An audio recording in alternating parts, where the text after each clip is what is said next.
All right, Parshas Beshalach. So Parshas Beshalach is also called colloquially Shabbos Shira. Now, what that literally means is the Shabbos of song. And why is it called that? Well, very simply, at the simplest level, that we know in this week's Parsha, the Bnei Yisrael leave Mitzrayim. We leave Egypt, and on our way out, the Egyptians chase after us. We get met at the Yam Suf, at the Sea of Reeds. Hashem splits the sea for us, and we go through, and the Egyptians follow after us, and then the waters close on them, and then we sing a song to Hashem in praise. And in commemoration of that song that we sang, we call this Shabbos Shira. Okay, that's a very simple level explanation. So let's see if we can just add a little bit onto that. And we're going to focus here on staying grounded. We're not going to get too esoteric today, just explaining what is Shabbos Shira and some of the minhagim behind it. So Rabbi Eliyahu Kitov, in his Sefer HaTodah, or the English version known as the Book of Our Heritage, he brings down that in this week's Parsha, we have a lot of seminal events. Some of the most, I guess you would call them famous events that happen in the Torah happen in this week's Parsha. So, for example, Yetziat Mitzrayim, the leaving of Egypt, Kriyas Yamsuf, the splitting of the sea, the Shir Al Yam, the song of the sea, the Bnei Yisrael getting some of the first mitzvahs as a nation, like getting the mitzvah of Shabbos as a nation, the getting of the mun, the manna, the well of Miriam, and the war between Amalek all happen in this week's parsha. Now, here's the thing: we call this Shabbos Shabbos Shira. It's named after the song at the sea, right? But, there's a lot of other things in this week's Parsha that are very crucial and amazing. Like, how about the Mun?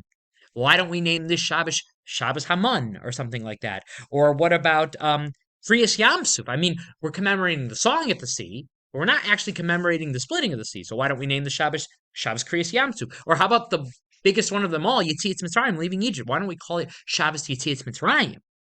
Why are we commemorating Dafka, the song? So what's so unique about the song? So what Rabbi Eliyahu Kitov wants to suggest is that usually the way it worked is that the Torah was dictated, what's in the Torah is like dictated first by Hashem and then brought down to us. But the song at the sea, we reached such like a high level of prophecy that we were the initiators, so to speak. That's like kind of a thing he says. I don't 100% understand that, but it sounds very nice. Others want to say that there was a tremendous unity in the song. All Bnei Israel singing together. Meaning, even look at the pasuk. This is something we say every day in davening, and this is the up here right here. I have in front of us the actual Shir Al Hayam, Az Yashir Moshe.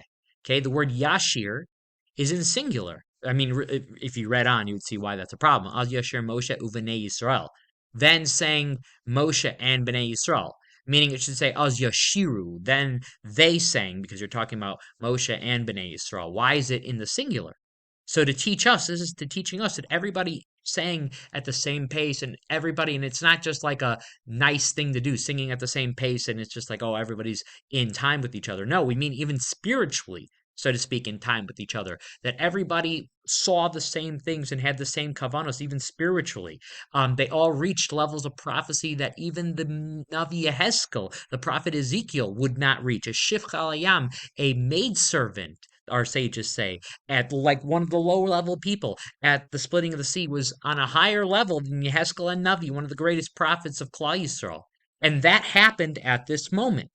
Az Yashir Moshe Bnei Israel. Then everybody was with Moshe, so to speak, that they have a very high level of prophecy. And so a day that so many Jewish people reached such a high level of prophecy, such a high level of intelligence, is an amazing, beautiful thing worth commemorating.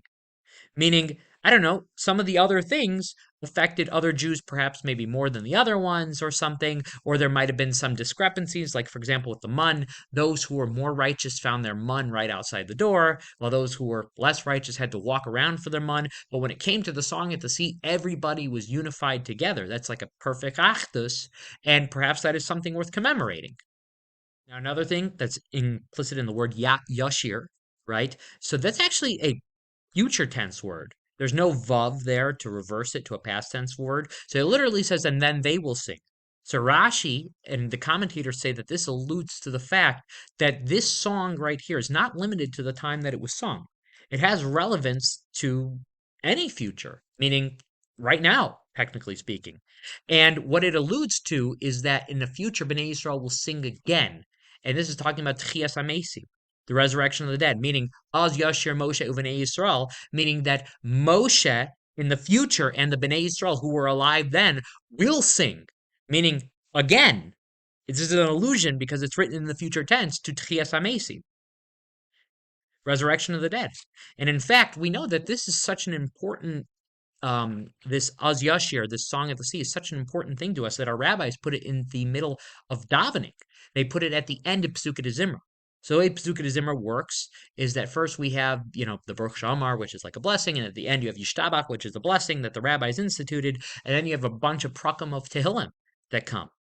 And I'm venturing to say, this is my own thing, you feel free to argue upon it. So the first thing that a person does is that we know that there's an idea to prepare yourself before davening, to get yourself ready in the proper state of mind. That's why the rabbis instituted Pesukei de Zimra. And so the first thing you do is that you say 6 prakim of Tehillim written by David HaMelech, an individual, and you kind of build yourself up and getting yourself together. Az Yashir, no matter what, is whether you're Ashkenazi, Sephardi, or Hasidish, is the last thing in Pesukei de Zimra. And what happens? Well, at Pesukei de Zimra, once it's over, it transfers to Birkas Kriyishma.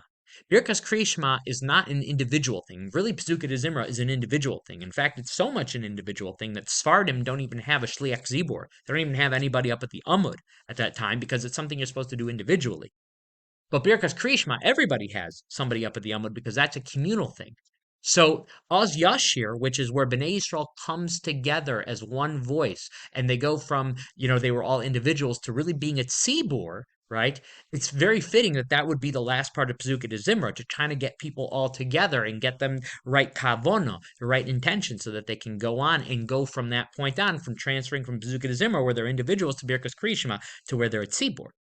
And in fact, the Zohar says that one who recites the song with proper intent will merit to sing the praises of the future miracles. And what it's referring to in the future miracles, right? The Az Yashir, as we spoke about, can allude to Tchias HaMesim. Now, if you want to hear more about Az Yashir and some of the ideas behind it, and maybe more of the Kabbalistic and Hasidisha interpretations, I'm going to upload a Hasidus on the Parsha on Az Yashir. But now I'm just going to go back to Shabbos Shira. So we've covered why it's called Shabbos Shira and the Song of the Sea. So many people have accustomed to stand to kind of recreate, so to speak, the environment, because Az Yashir was when Klal Yisrael said Hashem Yimloch Le'olam Va'ed, Hashem will rule forever and ever. We're declaring the Malchus, the sovereignty of Hashem through Az Yashir. And it was also done, something that was done standing, so to recreate that, we're also standing and to show our fear, our trepidation, as if we were there, which is also why in davening you stand while you say it, because you're trying to imagine yourself as if you were there, so you could bring some of that trepidation with you to davening. So some people usually will stand when they hear this being read in the Torah. Just a few more things about Shabbos Shira, or at least the week of it. So Erev Shabbos Shira, most people have a custom that they go to feed birds. So where does this custom come from? So very simply, it's based on a pasuk in this week's parsha that I'm going to read them here in English.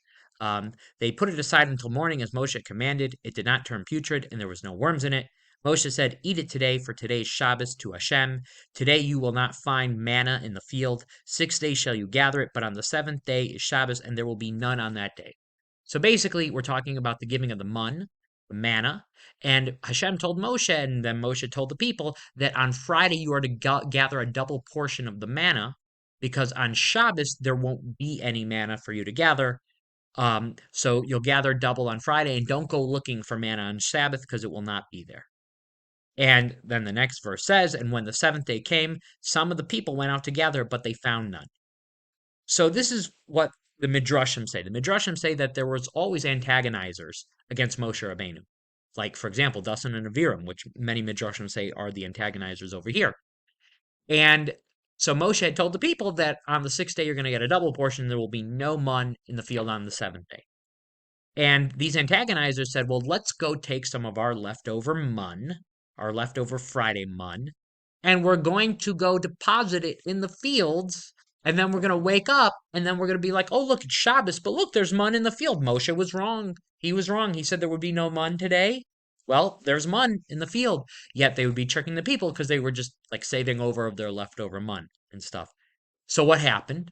So they did this. They put the mun out in the field and they got up early in the morning and they were going to go show everybody that Moshe's fake by there being mun in the field. But what happened? Hashem arranged it that the birds would get there before they would wake up and they ate the leftover mun that these people had deposited.